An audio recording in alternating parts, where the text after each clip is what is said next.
Okay, Shalom Aleichem, welcome back everyone. Baruch Shechianu V'Kiyonu L'Mana Zeh. We are Sefer Bamidbar, Parshat Bamidbar, marching along to Matan Torah, to Kabbalat Torah. Bezat Hashem should come to us in good health. Sefer Bamidbar, we learn a lot of lessons in Sefer Bamidbar. I want to start off with an idea that was very something that Rav Pam, Zechat Tzadik Libracha, would speak about very often. And this is the concept that the Mesilat Yesharim talks about, that's known as Mishkal HaSidut.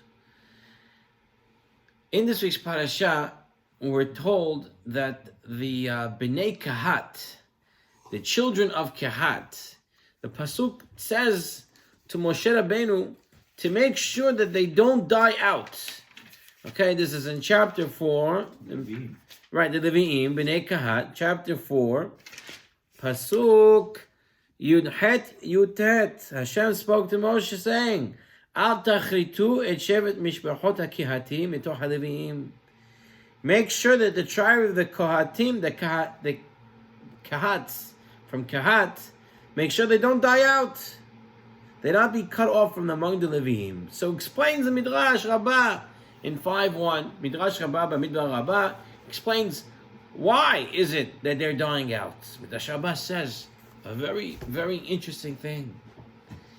The Bnei Kahat, they were in charge and responsible to carry the Kalim of the Mishkan. In the Midbar, they traveled from spot to spot, and they needed to carry it. And the Bnei Kahat were responsible to carry the Shulchan, the Menorah, the Mizbeach.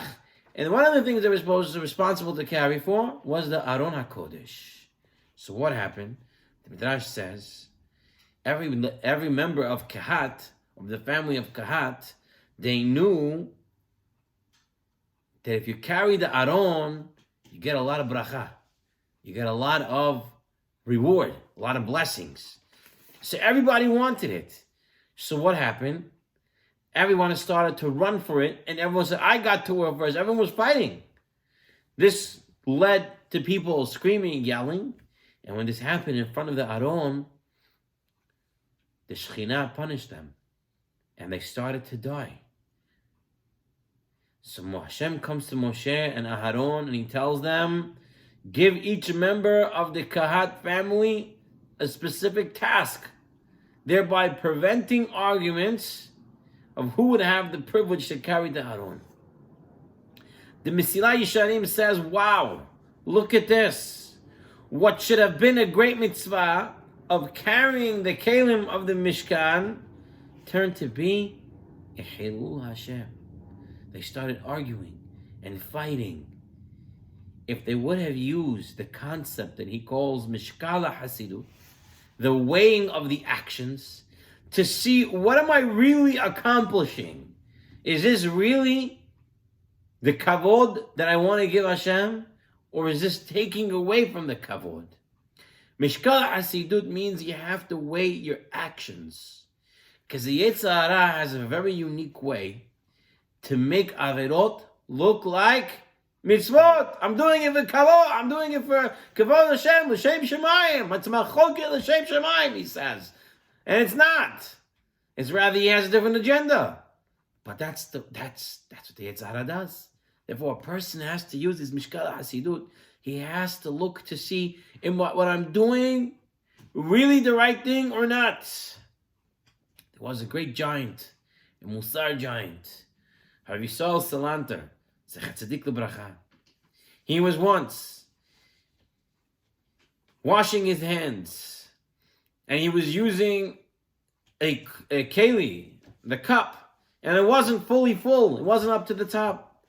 And one of his students said, Rabbi, don't you know the Gemara in Masechet Shabbat that quotes Rav Chizda, who says if a person uses a big cup in the Tiyal Yadayim, overflowing, then you'll have a lot of parnasah, you'll have a lot of blessings. Why don't you do that? And Rabbi Yisrael Salanter answered famously, you're right, but on whose expense? Where does this water come from? This is before the time of indoor plumbing. He says the maid has to go out and draw water from the well and schlep it back to the house. And they lived in Eastern Europe where it's freezing cold most of the year. Can you imagine? He says, I have to make this maid go out because I want to be a Hasid and I want to have brachot. And so I have to wash with fistfuls of water, whereas someone else has to go through all that trouble. That's not called doing a mitzvah. You have to use Mishkala Hasidut. Another famous story, the Rishal Salanter. He was once invited to spend Shabbat with one of his wealthy students. But before he agreed to come, he asked, how does it go Friday night? And the student said, oh, the kashrut is amazing. And everything goes good. And we say Divrei Torah and we sing and this and that. And Rishal said, who cooks all the food? He says, oh, I have a widow of one of the Talmidei Chachamim. She needed a job, so she works for me. She cooks. So Rishal Salanta said, I agreed to come to you on the one condition. We eat everything, we finish, and then after we're done, we can sit, sing, and share Divrei Torah and everything. And came that Shabbat, and they agreed to Rishal Salanta, and they did that, they finished the Suda, and then afterwards they started. And this widow comes out, and she says to the rabbi, you should be blessed. And the rabbi says, I'm so sorry that I made everything rush today. She says, no, you should have bracha. I wish you would come every Shabbat. Friday is the most difficult night. I want to go home and sleep, but they have Zmirot, they have Divrei Torah, their Suda takes hours, all while I have to wait around to clean up at the end. But this week, Baruch Hashem, I finished early. I can go home and sleep. We have to understand that when you do a mitzvah, you have to look at all the sides, all the angles, to know, am I doing really the right thing or not? The Hafetz Chaim, when he would have guests on Friday night, I'm not saying that we should do this, but it's what he did. The Hafetz Chaim didn't sing Shalom Aleichem. He skipped it. And he would sing it during the Suda. So someone asked him, why you do that? He says, I have here people, poor people who didn't eat. They're all hungry. The Malachim could wait for Shalom Aleichem. The Malachim can wait, the angels can wait. But these people can't wait. They need to eat. So he skipped straight to Kiddush. This is an ideal that you have to think beyond. You have to think a little more. And we don't do that sometimes. Sometimes we're so focused on the right in front of us instead of realizing how far this really goes.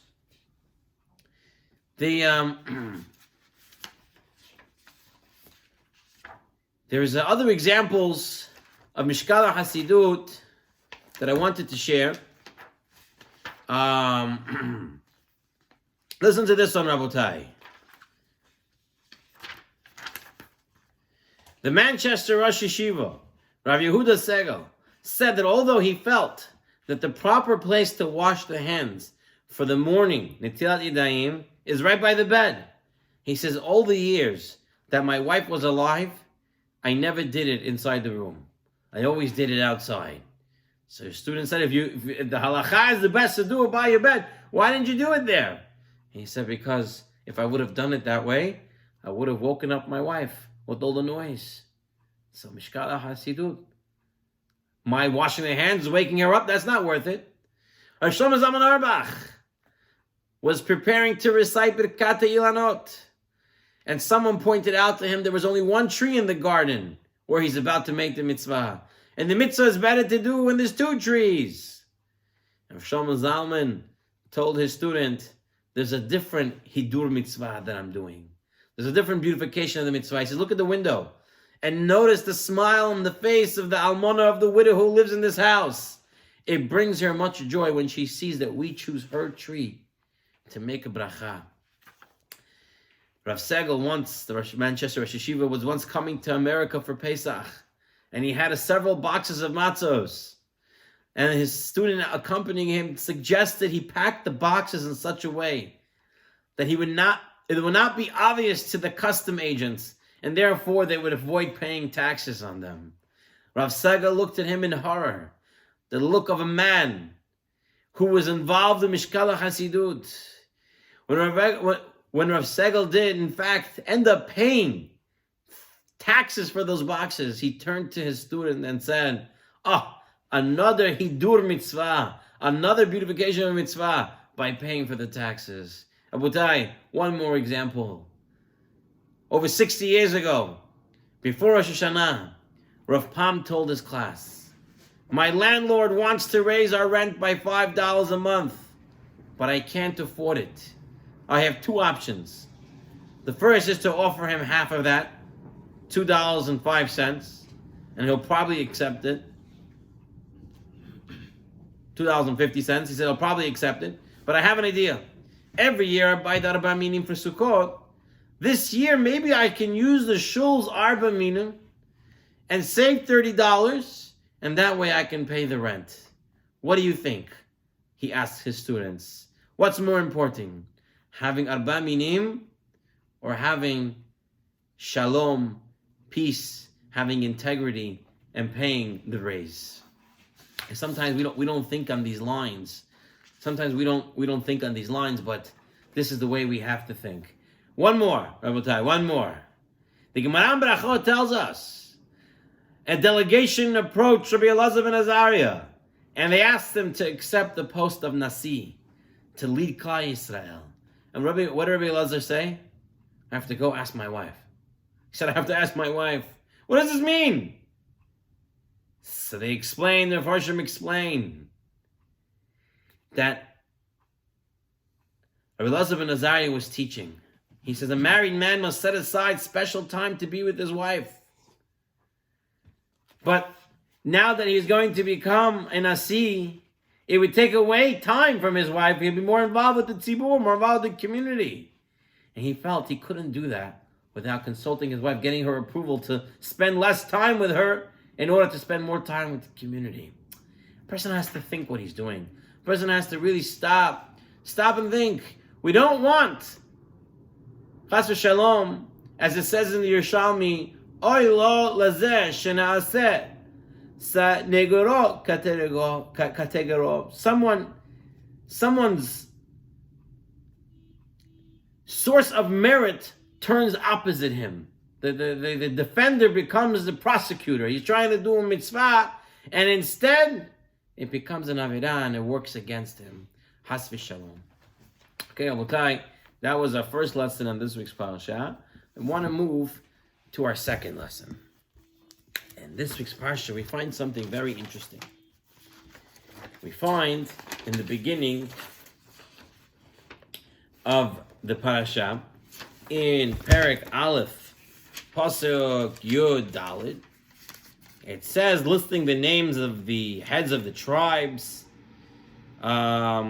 that stood on top of all the tribes, right? It says, Yud Dalet, Legod Eliasaph ben Deuel. So, Shevet Gad, they had Eliasaph ben Deuel. Then, in Perek Bet, Pasuk Yud Dalet, it mentions the Nasim again, the heads of the tribes, and it says, Umate Gad, v'nasi livnei Gad, Eliasaph ben Reuel. It switches his name from Deuel to Reuel. So says the Chidah, B'Shem the Imrei Noam. He says, what an amazing idea. You know, when the tribe of Dan was appointed as leader of one of the 4 subdivisions of the camp, right? Each camp, right? There was 4 all around, 3, 3, 3, 3, all around the Mishkan. And each one had a head. Of those 3, one was in charge. And Dan was made in charge. And God, Shevet God, could have argued that they too should be the leader of their subdivision. For their forebear, God was Zilpah's firstborn, just as Dan was Bilhah's firstborn. But the Nasi of the tribe of God did not utter a word. He didn't say anything. So what happened? Hashem changed his name from Deuel to Reuel, to the friend of Hashem. So much so that Moshe Rabbeinu was buried in the portion of the tribe of God. Reuel, who is the friend of Hashem, if not Moshe Rabbeinu? But Reuven, Eliasaph ben Reuel becomes a friend of Hashem. What does it mean to be a friend of Hashem? Obviously, if you're a partner with HaKadosh Baruch Hu, you're a friend with Hashem, Hashem makes you very successful. Hashem makes everything work out for you. There's a famous story about the Stei Hamed. Who was the Stei Hamed? Rabbi Chaim Hiskiya Medini. He wrote a 10-volume encyclopedia of halacha, of every topic in halacha, all the sources, everything. And this is before the time of computers. All right, this guy was a genius. So you remember every source and put it down in a book, right? And usually, even today's when they have computers and encyclopedias, you have a whole team working on it, like tons of people. And Stei Hamed did it all himself, but how did it happen? The Stei Hamed, he says about himself, he writes that when he started learning, he was learning, but he didn't have a phenomenal memory. He wasn't amazingly a genius. He was learning. He says, but something happened. It changed everything. He wasn't kollel. He was learning. And one of his so-called friends got jealous of him. So there was an Arab woman that was working as a cleaning lady in the kollel. And the friend went over and gave her some money and said, I'll give you more if you tell everybody that this Rabbi Chaim Hiskiya Medini is playing around with you, that he's making sins with her. And so she sees the money, she wants more, so she starts to spread the rumor. So much so that the Stei Hamed, Rabbi Chaim Hiskiya Medini, had no choice but to run away. It became that bad. The rumors were flying everywhere, and people couldn't believe it. Look at this guy. He sits in the Bamidbar, but meanwhile he's doing all sorts of sins. Happened was that this friend, so-called, who was paying her, ran out of money to continue to pay her, and she ran out of a job. And she's not going to keep her in the yeshiva if she's involved in such things. So she found this Stei Hamed, Chaim Hiskiya Medini, and said, "Please go and tell them that it's not true, and I'll tell them it's not true. But I need my job back." And Chaim Hiskiya said, "You know what? Let's do it. This is my opportunity to clear my name." She's going to say she was all a lie. She was paid for it. But then he stopped. He said, "You know what? I'll work whatever I can do to make sure you get your job back. But I'm not saying anything. I don't want another Hilul Hashem." He bit his lip and didn't answer back. He kept quiet. And the Stei Hamed said, from that day on, all of a sudden, my mind opened up and I became a different person. I became so gifted with Siyati D'Shemaya with help from heaven that I was able to write the Stei Hamed. This is how he became. He became successful. Why? Because he kept quiet. He didn't make any noises. That's, Rabotai, a lesson for us. Sometimes we think we have the right to say something. We think we have the place to say something. HaKadosh Baruch Hu is running the world. You want to be a friend of God? You want to have the golden hand? You want everything to work out well for you? You listen, and you don't get upset, and you keep quiet. You don't utter a word, and you become El Yasaf ben Reuel. I will tell you, for our last lesson on this week's Parsha. This Parsha starts off with the counting, that there's doing the counting, and it says when. It gives the exact date. La Chodesh Hasheni, Bashana Hashenit. Second month, Iyar, in the second year after they left Mitzrayim. You should do the count. Torah is amazing. It gives you exact date, exact everything. But Rabotai, the Torah never tells us the exact date of Shavuot. Never tells us the exact date of Matan Torah. It tells us 50 days after we left Mitzrayim, we got the Torah. You know, in the past, when the calendar wasn't set the way we have it, when it was done via testimony of the Edom, Shavuot could fall out on different days, not necessarily the 6th of Sivan, 5th, 7th, it could be different. The Torah doesn't give an exact date of when Matan Torah. Here it gives an exact. Why doesn't it give an exact date when it comes to Matan Torah? So Rabotai, I heard such an amazing story to explain this concept. There was a young man and a young girl that they were dating. They liked each other, and they said they're going to get married. Everyone was very happy. The parents were very happy. And this young couple, they wanted a fairy tale wedding. Right? They had the cranes, the drones, They had the flowers flown in that day, right? She prepared her dress. It was optical illusions. And he was dressed. Whoa, it was just every detail for months. Every detail was planned out exactly, every moment of the wedding. So beautiful, beyond beautiful, the most amazing wedding ever. And that's what they did. And the wedding came. The parents were so nervous everything come out right, and the kids would like it. And but everything went without a hitch. Beautifully, step by step, everything they planned, beautiful. The wedding was amazing. The music, the flowers, the food, whatever's there was the best they could possibly have. Everyone was so happy. It was finally now getting to the end of the wedding. And people were leaving. The band stopped playing. And then the parents are hugging and kissing each other. Everyone's so happy that the wedding went so well. The kids are getting married. And then they see the bride and the groom, the Hatana Kala, the Mot and Kilin, are walking out of the hall.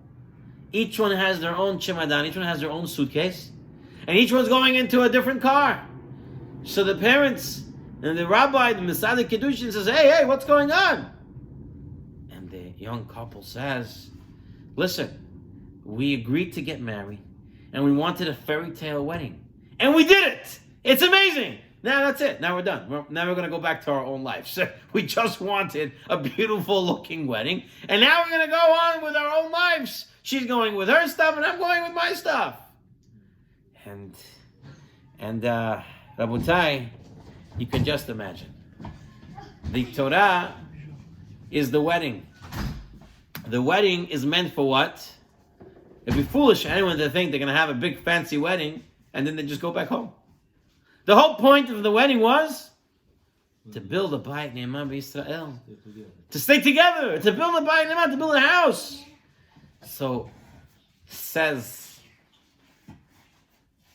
I forgot who said the story, but they say that that's exactly why there's no date of Matan Torah.